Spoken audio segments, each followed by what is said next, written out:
Hey, what's up, guys? This is Brian Barrera here, CEO for LC Innovation.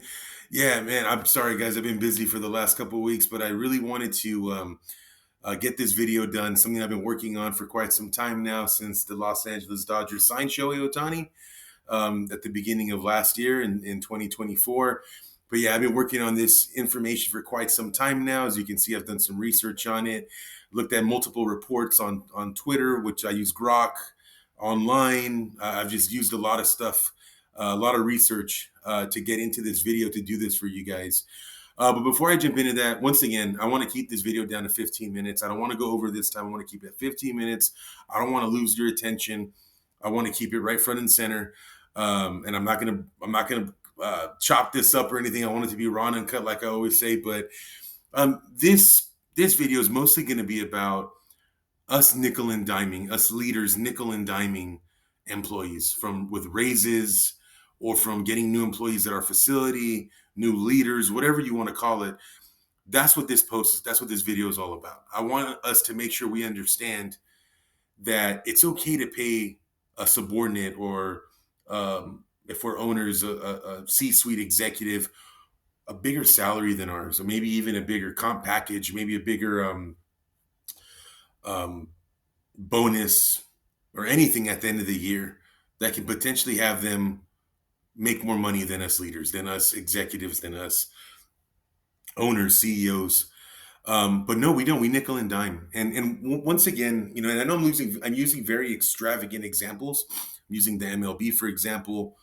I understand that, but you have to think of the egos that movie sets have, what the directors and the actors and basketball teams and football teams and sports and music, the amount of egos that artists have, that performers have, that the directors have, that the producers have. Everybody, especially at that stage with so much money in place, there has to be a tremendous amount of egos.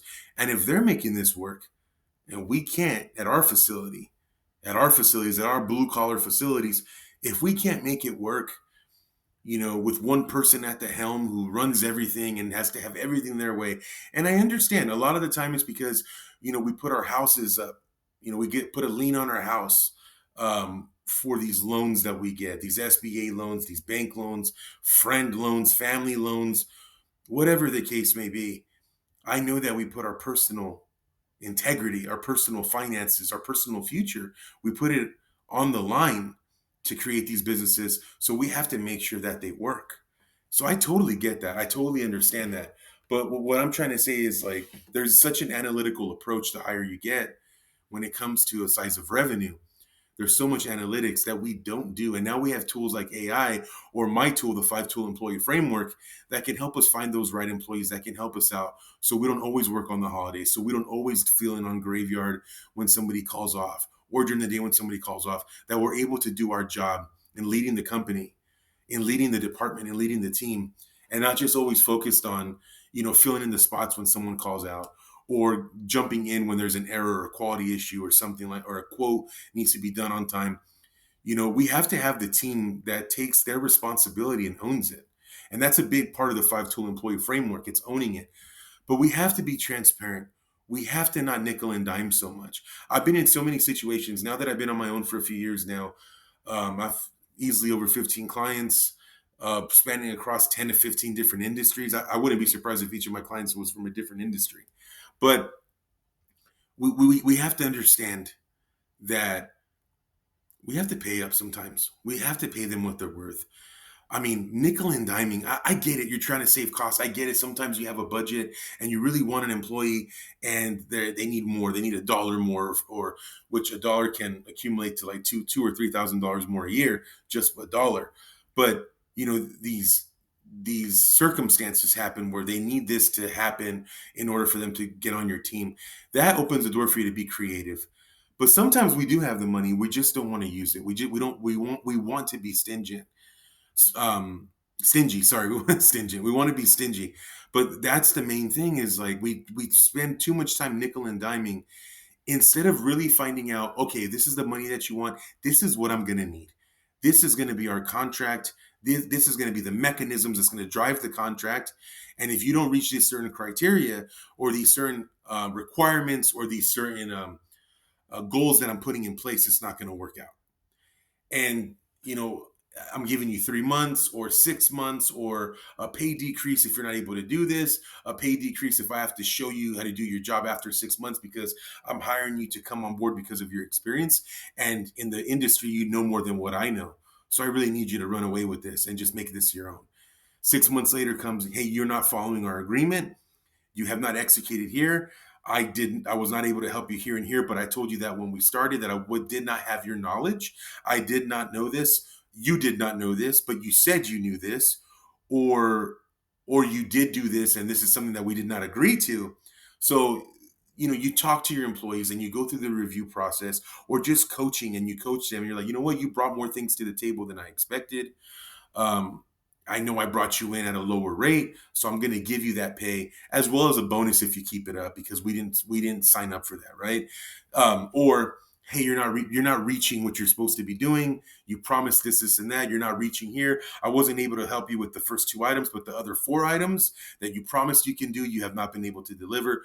There's nothing wrong with having those conversations, but once again, the conversation should be based upon us rounding out the contract and dotting the I's and crossing the T's instead of us just worrying so much about the money aspect of it. Because in my experience, we spend like 99% of the time on the money aspect, seriously, less than 1% on actually drawing out the details. I can't tell you how many times I've dealt with somebody, an owner, a CEO, or whatever, who hires somebody, pays them what they want, or doesn't pay them what they want, or overpays them what they want, whatever the case. And that person doesn't deliver, and you find out later on that they never did an agreement, they never did a contract, they never did anything. They just went into the honeymoon phase too soon, and they really liked each other, they got along, and that's what happened. It always ends in a bad situation. Sometimes 0.01% or 1%, you are going to find that one individual that you're just like, wow, this really worked out well. I didn't give them too much and they just ran with it, but that happens very, very rarely. But once again, I'm going to try to keep this low. I'm going to try to keep this under 15 minutes. This is Shohei Ohtani. The Dodgers went after him. They went after him hard. Toronto went after him hard. The Toronto Blue Jays kept going. They were not going back and forth trying to bring him down. They were outbidding each other. The Dodgers were trying to show their value. They were trying to show what kind of franchise they're going to build with Ohtani. And then the Blue Jays, I'm sure, as well. But the main focus here wasn't in nickel and diming him. It was really selling him on the vision. That's really what it was all about. And I wasn't in those meetings, but a lot of this stuff is starting to leak on how they got Kobe Bryant. A video from Kobe Bryant was done before he passed away. Rest in peace. It was done in advance because they knew they were going to go after Shohei Ohtani. That's insane vision right there. That's what I'm talking about. They knew when Kobe was alive that they were going to need the influence of Kobe to sign Ohtani. That's crazy. Signing Ohtani allowed the Dodgers to sign Yoshinobu Yamamoto. It allowed them to sign Roki Sasaki, even Hee-Sung Kim from the Korean leagues. They got him going on. That kid's amazing. I mean, everything has been a ripple effect ever since they got Ohtani. But what I really want to talk to you about, and we're going to go over quick points very, very fast here, is that I found a report that the Dodgers possibly did $1 billion in revenue last year. Most of the reports state about 750 to 850, but this report that I found, Grok found it for me, was $1 billion in revenue in 2024 because they added real estate value, they added parking, all that stuff.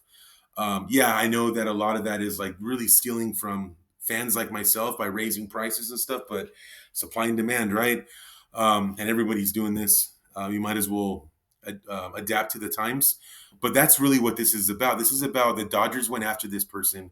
They drew up the contract. They got deferrals, $2 million for the next 10 years from 2024 to 2030. Then they were going to make then Ohtani was going to make $68 million the 10 years after he retires, for $68 million a year for 10 years after he retires. So that's what I'm talking about. They sold the vision. This is what we're doing. This is the number. And now we're going to do the details. They did the details after the fact. After they bought the trust from Ohtani, that's where Ohtani took a step back and said, hey, listen, I'm going to make a lot of money in endorsement deals. Ohtani's making around $100 million a year in endorsements. So he's not only making the $2 million, he's not only is he going to make $68 million after he retires, but he's also making $100 million a year off endorsements with New Balance, countless other things. So he knew how he was going to make his money, right? He knew it. equivalent to the workplace, equivalent to a manufacturing facility, equivalent to a marketing company. It's the same thing as somebody coming in at the price, knowing what their worth is, knowing that they're going to get paid back in the by bonuses. So this is the equivalent of someone coming in and saying, "Hey, I'm going to come in below market price because I believe in myself. But if I land these clients for you, I want 5% of their revenue, or 3% of their revenue, or I want 3% of their or I want 10% of their profits, because I know I'm going to do that. So I'm going to come in below market rate. Let's just say 150,000. I'm going to come in at $100,000, but I'm going to make like $500,000 based on the clients that I'm going to bring you. And not only that, I'm also going to enhance the relation. Oh no, so let's say it ends there. But let's say I come back, the owner comes back and says, okay, that's fine. But I also want you to build on the current relationships that we have. I don't want you coming in and just bringing in your clients and do whatever you want for them. I also want you to teach my team on how to build our clients on our side, right? Our existing clients. That's the negotiation I'm talking about. Once you understand the vision and you start to really negotiate and discuss what you both want in regards to making the company a better company, that's when you start talking about that stuff. That's when you say, okay, you're so good at what you do. How can you train my people to do that with our other clients, right? How can you increase our overall sales revenue? Because I don't want to just bring you in based on your clients.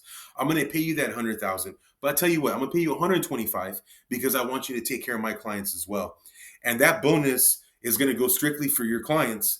We're going to keep it that way, but I'm also going to give you a bonus based on if you get us more revenue on our existing clients. Now you're probably thinking, like in the example that I gave you, oh my God, Brian, $750,000 or 500, whatever.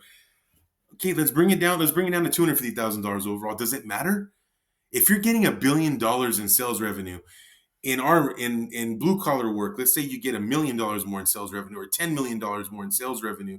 Do you really care about that 5-10%? Now, of course, in operations, let's say your operations is not running adequately. I get it, right?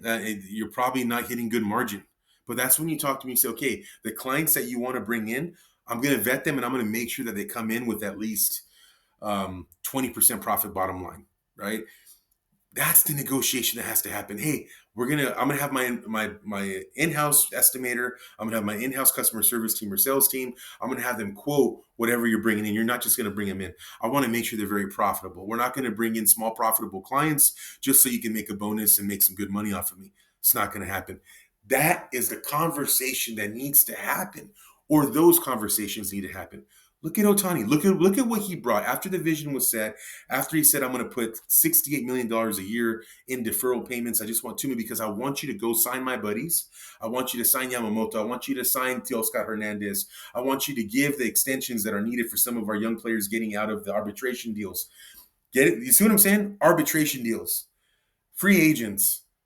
My buddies, or not just my buddies, but people that I've worked with in the past that I know are really good at what they do, and I know your company lacks in their skill set. It lacks with people with their type of skill set.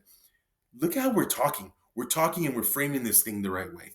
That's what needs to happen instead of just focusing on a nickel and diming people.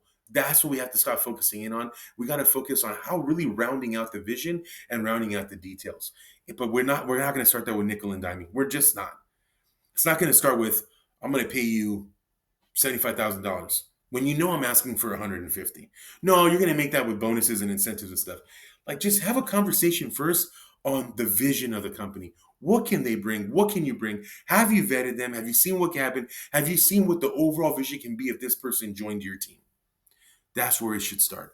So according to this, the Dodgers made $1 billion. And once again, most reports are going to say 750, but I found this report that includes real estate and the valuation. And it says they made an estimated $1 billion since they signed Ohtani in 2024. They got 12 Japanese-based partners.